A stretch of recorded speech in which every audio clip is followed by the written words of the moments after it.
Mi trabajo se titula El lenguaje visual en la trama de imágenes y textualidades.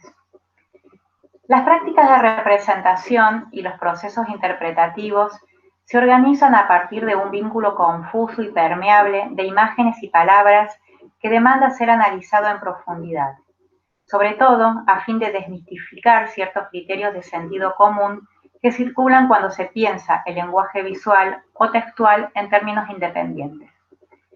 Consideremos, por ejemplo, las concepciones provenientes de la cultura letrada, que afirma que la imagen solo muestra, conformando un sistema subsidiario al discursivo.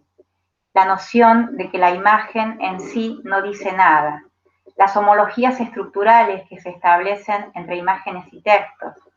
O bien la idea de que tal vinculación solo se presenta en los formatos compuestos, aquellos basados en una ruptura con los sistemas representacionales puros, tales como el cine, las caricaturas o la poesía visual. A pesar de que el lenguaje visual y textual se conforman como sistemas distintos, cada uno con su propia lógica e incluso dependientes de disciplinas propias y muy bien delimitadas, la distinción entre palabra e imagen termina siendo siempre insatisfactoria. Esto se debe a que ambos sistemas forman parte de lo que Mitchell, haciendo propia una expresión Foucaultiana, llamaría una dialéctica inestable, que rebasa permanentemente sus propios marcos, excediéndose uno al otro. Una aproximación al problema está puesto en explorar el carácter universal que se le atribuye al término lectura cuando se trata de ver imágenes. Esta impronta que atraviesa el lenguaje visual desde categorías propias a los textos, tales como descifración, no implica necesariamente la subordinación del lenguaje visual al textual, sino el reconocimiento de que el lenguaje visual articula las formas del discurso con la legibilidad de las imágenes. Se trata en todo caso de un modo complejo de producción de sentido, un juego de intercambios, préstamos y permeabilidades. Desde la perspectiva de Mitchell, el vínculo entre imagen y palabra es intrínseco, infranqueable, en tanto concibe que no existen formas puras de representación, es decir, netamente visuales o netamente textuales. Sin embargo, la articulación visualidad-discursividad sigue estando dominada por el uso del método comparativo. Este es un modelo que busca similitudes y diferencias a partir de un ejercicio de análisis y comparación. Relacionar, por ejemplo, una pintura con una obra literaria. Una relación que termina funcionando como una acción a distancia entre diferentes sistemas. Nos dice Mitchell, una relación forzada, si se quiere. Si bien el método comparativo ha sido un modelo dominante, hay que reconocer que presenta ciertas limitaciones. Por ejemplo, la presuposición de un concepto unificador sobre el cual se da la comparación. Este elemento unificador puede ser la obra de arte, el mismo significado o la ciencia que los asocia.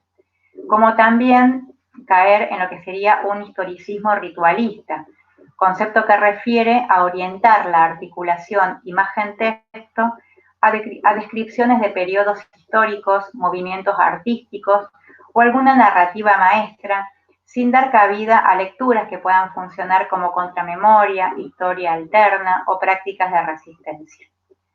La posición crítica que asume frente al método comparativo lleva justamente a Mitchell a tratar el problema de la representación desde la conjunción imagen-texto.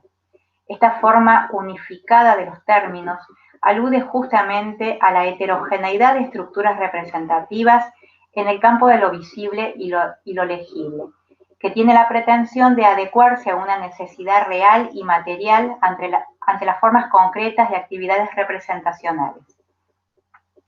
Lejos de comparar sistemas, la forma imagen-texto plantea que todos los dispositivos, sean visuales o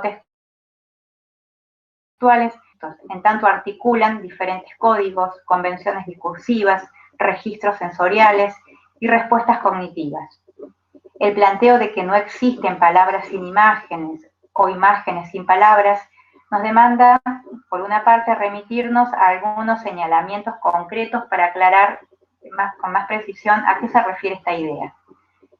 La forma más cercana y simple del vínculo lo podemos ver en el problema del título de las obras visuales.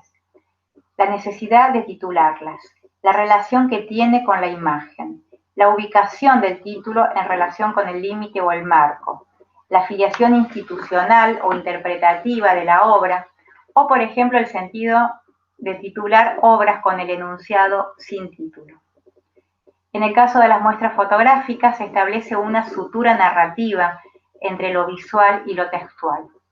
Los textos describen en nombre de lo que se muestra y las fotografías aclaran y fundamentan esos textos.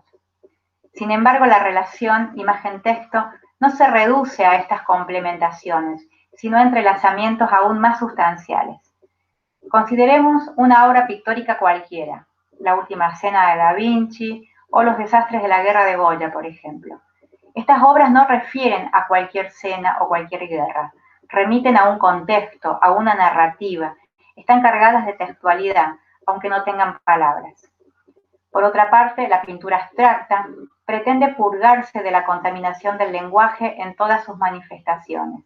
Carece de palabras, de tiempo, de narratividad, incluso el significado alegórico termina siendo reprimido. Sin embargo, tenemos que decir que esta forma de visualidad pura, silenciosa e ilegible se presenta como una desviación de la norma, en tanto adhiere a un planteamiento crítico, filosófico o estético. Es decir, hay un campo teórico de referencia. En el caso de la palabra, consideremos que hay una dimensión de visualidad en las mismas formas de los grafemas que hacen a la escritura. La sutura de lo visual se advierte en la tipografía, la distribución en la página, la materialidad del soporte, como el encuadernado, por ejemplo, la distinción de la función textual e incluso en el caso que la palabra se asumiese en la oralidad, en la inmediatez de la voz, el cuerpo del hablante o las pronunciaciones gestuales. En relación con este planteo, resulta pertinente considerar también los aportes de Burke, como para complementar la idea de Mitchell. Burke nos dice que el problema del vínculo imagen-texto puede ser resuelto por los intelectuales de la cultura en la medida que dejen de circunscribir sus estudios solo a argumentos discursivos. A partir de los vacíos que tienen los documentos de basamento textual, las imágenes se presentan como una oportunidad para complementar información y acceder a las lecturas de las estructuras de pensamiento y representación de una época. Para ello, se requiere de la confrontación de fuentes y de una indagación de las imágenes que sobrepase la mera literalidad de las formas. Si bien sabemos que las imágenes pueden ser en ocasiones fuentes poco fiables o espejos deformantes, proporcionan buenos testimonios a otro nivel de información. Tomemos este ejemplo. Los mapamundis medievales, como el famoso mapa de Hereford, que pone a Jerusalén en el centro del mundo, constituye un valioso documento de las cosmovisiones existentes en la Edad Media, más allá de la falacia en el carácter objetivo de la representación. El planteo que presenta Burke no es solo cómo se puede interpretar la imagen, sino el modo en el que se articula con otros archivos. Nos plantea mirar la imagen desde una lectura meticulosa e intertextual, que se comprendería con la utilización del denominado método iconográfico. Este se basa en una práctica con la imagen surgida como reacción a los análisis meramente formalistas de la pintura que solo consideraban la composición material a expensas del tema.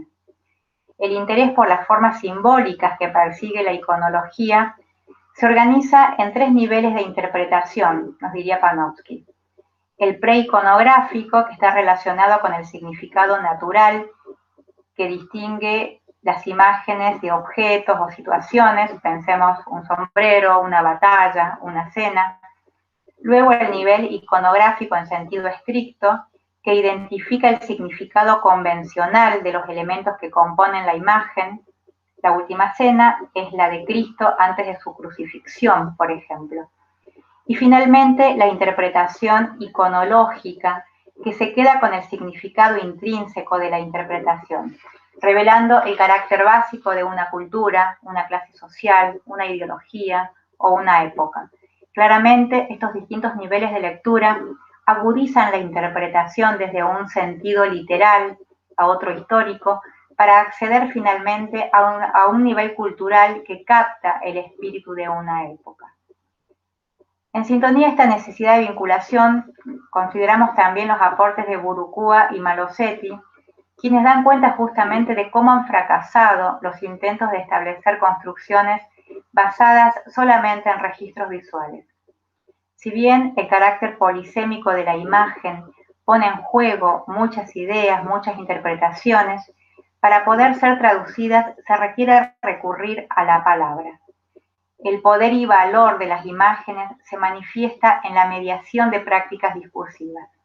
Es justamente por ello que los intentos de construir una historia de la cultura, independizando las imágenes del discurso, no ha tenido éxito. La referencia de estos fracasos los toman en dos casos puntuales. La serie Modos de ver, de John Berger, donde la deriva iconográfica es incontenible, meramente intuitiva. Solo logra recuperarse cuando incorpora el nexo con algunos enunciados. Y otra es el Atlas Mnemosine de Avi Warburg, que pretendió ser una memoria de la humanidad en imágenes, y que paradójicamente tuvo que ser explicada por Warburg en una presentación que llevó más de 6 horas. Inclusive, su interpretación permanece hoy en un plano hipotético.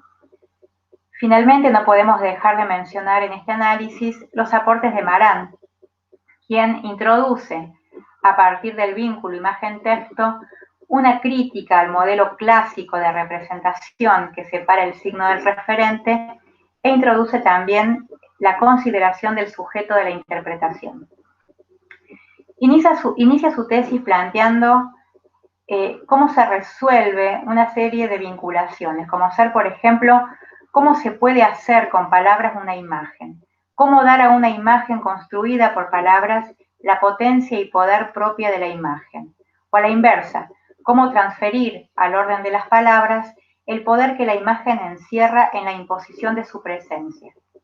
Esta transposición se resuelve solo en la fuerza y los poderes específicos que diversamente contienen la imagen y el discurso. Son los intercambios entre imagen y relato lo que da cuenta del efecto y poder que encierra la representación.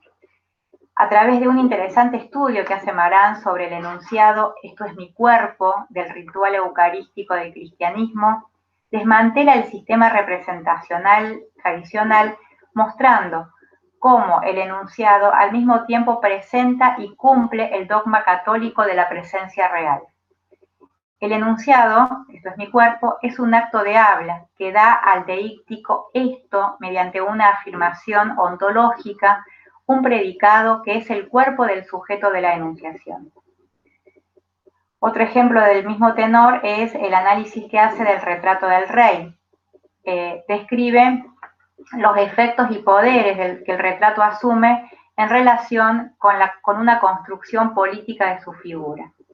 La costumbre de ver a los reyes acompañados de guardias, honores y todas las cosas que someten la máquina al respeto y el terror, hace que el rostro del rey, cuando está solo y sin esos adoses, imprima a sus súbditos el mismo miedo, de tal modo que vemos unificados a la representación del rey y al rey de la representación, poniendo de manifiesto las relaciones entre poder y representación. Maran colocó en el centro de su obra las convenciones que estabilizan los funcionamientos sociales de los sistemas de representación en tanto conjunción visual y narrativa, como también la eficacia de estos modos simbólicos en la coacción de los sujetos, que a pesar de que las advierten, las reconocen como legítimos. A modo de conclusión, podemos decir que los sistemas representacionales están construidos explícita o implícitamente por la confluencia de registros textuales y visuales que hace que ninguna lectura o mirada pueda replegarse plenamente sobre sí misma. Si bien en esta dialéctica inestable de imagen y texto, el logos es el desideratum, es la polivalencia de las imágenes la que abre el juego a los rigores de la enunciación. Tal vez, como dice Mitchell, la plenitud de la historia se encuentre en las grietas e intersticios de las visualidades y los discursos, un lugar que constituye la imagen texto como figura de la heterogeneidad, que da a leer o a ver los objetos de la cultura en el marco de las convenciones de interpretación que demanda nuestra época. Nada más.